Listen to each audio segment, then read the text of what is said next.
Shalom.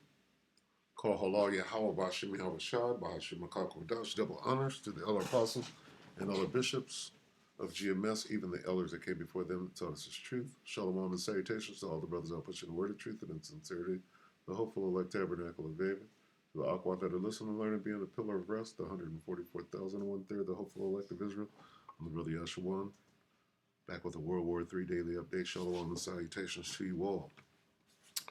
2 Ezra 16 and 33. The virgins shall mourn, having no bridegrooms. The women shall mourn, having no husbands. Their daughters shall mourn, having no helpers. In the wars shall their bridegrooms be destroyed, and their husbands shall perish of famine.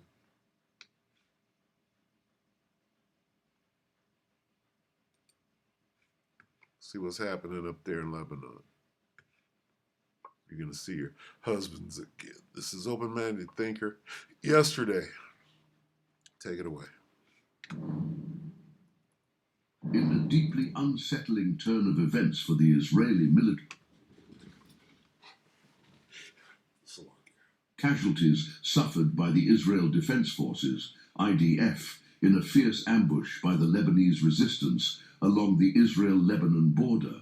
The encounter, which occurred near Odessa village, has become a flashpoint for controversy, with conflicting reports emerging about the scale of the losses, leading many to question whether the IDF is concealing the full extent of the damage from public view. While the IDF officially claims that only 8 of its soldiers were killed in the clash, disturbing new details suggest that the toll may be significantly higher. Eyewitness accounts, observations of airlifts from the battlefield, and unverified but widespread reports have raised the possibility that as many as 80 Israeli special forces were killed, with many more sustaining varying degrees of injuries. One particularly alarming report claims that as many as 200 IDF soldiers were either killed or wounded.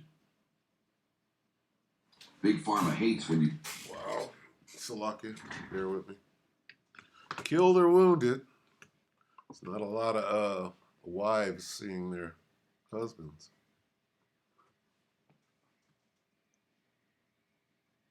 Memory. If these figures are accurate, this clash would mark the highest single operation death toll in the IDF's recent history. Such a revelation would not only deal a psychological blow to Israel's military, but it would also challenge long-held assumptions about the comparative strength of the Israeli military versus the Lebanese resistance.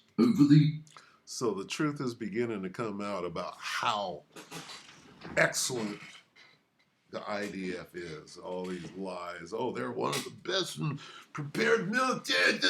They're over there getting their ass kicked and they're running like little bitches. Because these Arabs are mad as F. Okay?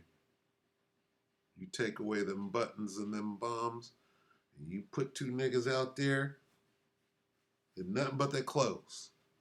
You let them go. Who's going to win? I'll tell you who's more mad, right? After years and years of this bullshit, I'll tell you who's more mad, all right? They're just getting to the drones and the buttons and the bombs. Put a hand-to-hand, straight up, you tell me who will win. Yeah, right. Somebody's strong. Hey, Esau's a killing machine, but guess what? Ishmael is a wild man. Okay?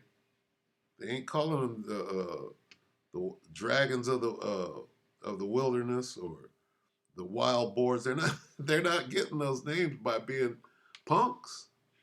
All right?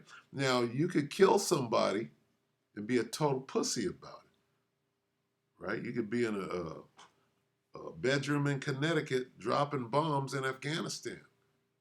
Right? With a joystick in your hand. So, I mean, you could be a murderous piece of shit, but are you being a man about it? Have repeatedly noted that the resistance and its allied factions possess a formidable infantry hardened by years of fighting in Syria and other conflict zones across the region. This battle experience, they argue, has created a seasoned fighting force capable of standing toe-to-toe with the IDF.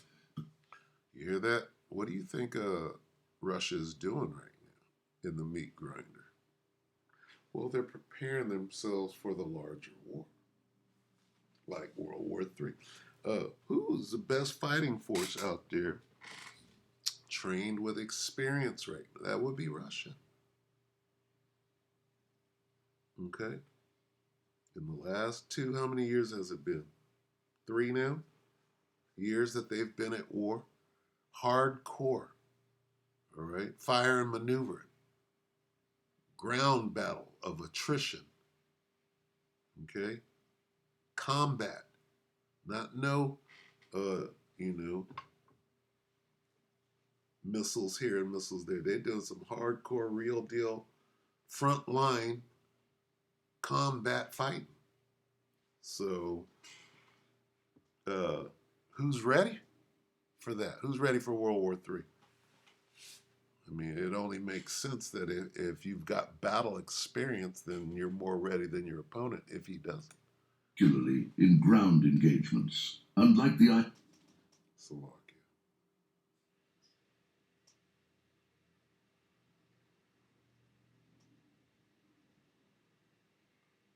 Slovakia, this internet is active. Damn fool. Might be all we need.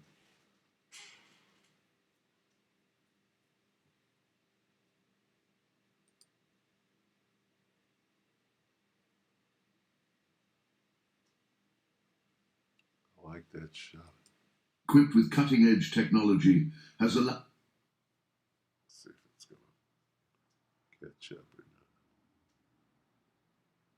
not. Yeah, that cutting-edge technology can make you a bedroom warrior. Yeah, this is acting up. Let's see. Yeah. So anyway, these guys are losing their lives over there trying to fight. Neutralize the effectiveness of Israel's air...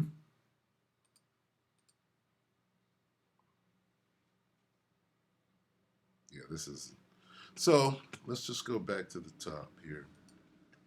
All right, casualties. Ash near Odessa has set off a wave of speculation and concern within Israel, particularly as the IDF faces increased pressure from within to explain the discrepancy between its official casualty figures and the information leaking from other sources. The controversy surrounding the actual death toll has sparked a flurry of activity online, with citizens and observers alike searching for more accurate information on the extent of the losses. The ambush has become a symbol of a broader struggle, as the Israeli military grapples with the possibility that its adversaries are growing more formidable with each passing year. Meanwhile, the Lebanese resistance has capitalized on its recent success, issuing statements asserting that it continues to apply pressure on Israeli forces stationed along the northern front.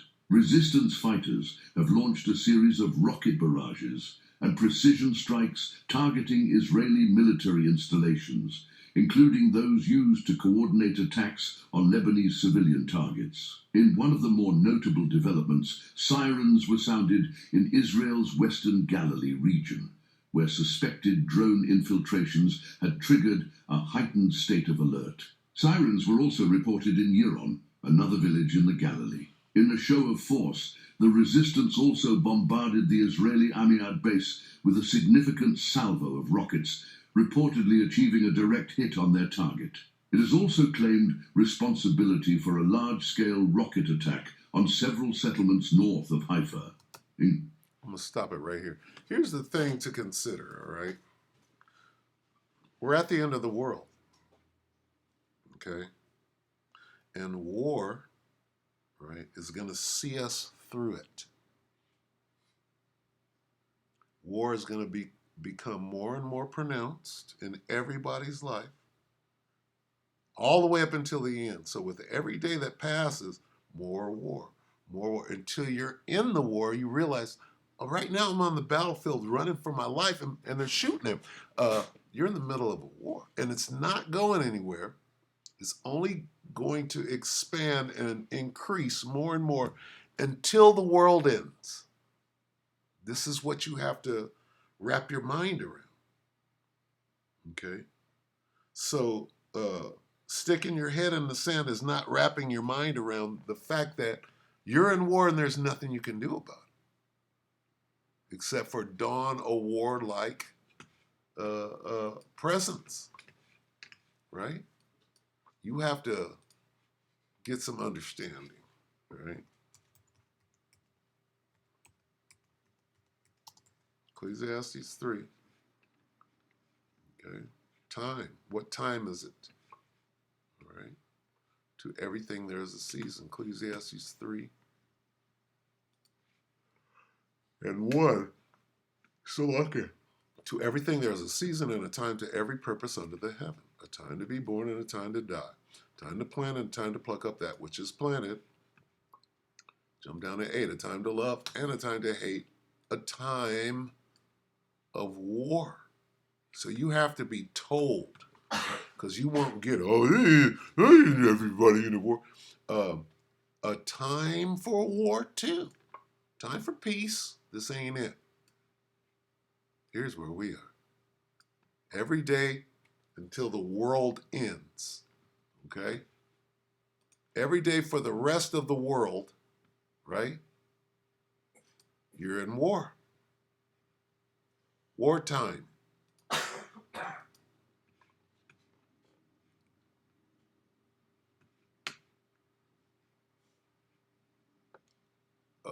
Second Ezra 6 and 9. For Esau is the end of the world. The end of the what? The end of the world. So Esau's ruling. So we're at the end of Esau's world. It's going to end in war. And Jacob is the beginning of it that followeth. Okay, so we're at the end of the world, getting ready to start the new world, but who's in charge? Esau's in charge. Okay, so what has to happen? That destroying wind. All right, the destroying wind has to come and start it all over again. All right. Revelation 11 and 13, in the same hour was there a great earthquake. There's the end of the world as we know it. Certainly Babylon the Great, and the 10th part of the city fell. Babylon the Great. What city? Babylon the Great city. And in the earthquake were slain of men 7,000, and the remnant were affrighted and gave glory to the power of heaven. So that's the end of the world. It's going to end in that great earthquake is caused by those nuclear bombs. Okay? Revelation 11 and 14, the second woe is past, and behold, the third woe cometh quickly. World War III. Whoa, whoa, whoa. Ain't the only thing left in the world that we live in is war. That's it. And if you can't fathom that, you're not going to fare well on the battlefield. It's just that simple. All right? So a lot of people are going to die. A lot of men on the battlefield.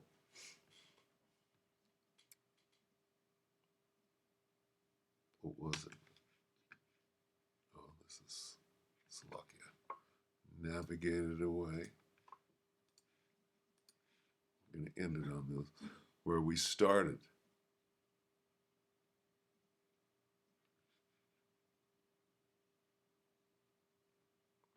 What is it? 31.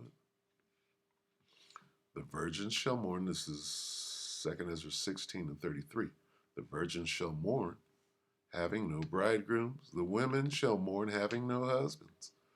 Their daughters shall mourn, having no helpers. In the wars shall their bridegrooms be destroyed, and their husbands shall perish of famine. A lot of people are about to die in these wars. In the wars shall their bridegrooms be destroyed. A lot of people. In the wars, with what is left in the world as we know it, every day will be war. Jumping off right here, right now. Okay, this is all that's In the left. Kiryat area, These attacks, which have rattled the Israeli military and its civilian population, were conducted in response to what Hezbollah described as a series of media stunts by the Israeli army. According to the resistance, Israeli military leaders have falsely claimed to have degraded Hezbollah's offensive and defensive capabilities despite their airstrikes primarily targeting civilian areas. And now it's time to fight. You talked all that shit, killed all those people. And now the truth is coming out that you ain't even really there. You're depending on bombs and Americans to get you through this. And you can't even fight. You ain't really about that smoke. But it's going to go down. A lot of people are going to die. All right. So say that this, the Bible. All right. So with that, we hope that the elect are edified. You brothers and few sisters, shalom.